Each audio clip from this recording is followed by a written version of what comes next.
Hey everyone, already there is so much negativity in this world, so I thought let's add up some more by telling you my anxiety story.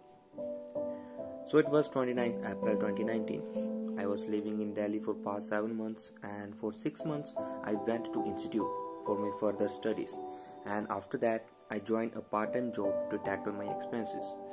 With job and study, I end my everyday with 5 hours sleep. One day I was feeling tired and next day I got sick. So I decided not to go office, so I took week off. That day was 3rd May 2019. I came back from institute and in my room I was working on my assignments. Without having dinner, I went to sleep.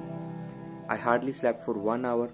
After so many turnovers on my lower back, I woke up. Sweat was dripping from my face because there was no fan in my small rented room.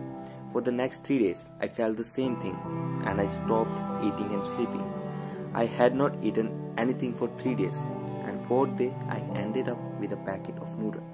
I went to doctor and he suggested me to take a bed rest, but also he began to use the words anxiety and panic disorders.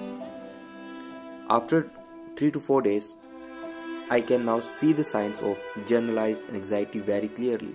Before my first full-blown panic attack when I left my room without telling anyone, and there I went and slept in a damaged bus for a full night.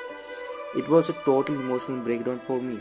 I had no one with whom I could share the matter.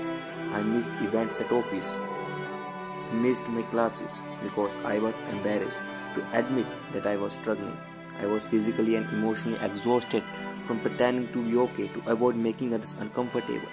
I struggled to feel safe and this kept me from fully living. I was preferring not to travel to crowded places. I felt scared of people. I was scared of everything. I was replaying moments from my past in my head. I was not living in the present. I began to feel hopeless and depressed. It took me weeks to admit that I needed help. Unfortunately, when it comes to mental health, I was scared because many barriers around access to care still exist. So, one day, I decided to post a story about what I was going through. I knew that I need help.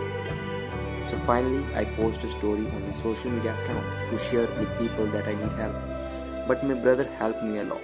His kind words and the way he told me about this condition and how to tackle with the situation helped me a lot to survive this anxiety.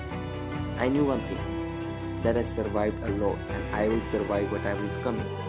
Thank you to him and thank you to all who offers me help. Today, I am speaking out for anyone who has been struggling in silence. Anxiety can leave you feeling like you are merely existing, getting by not truly living.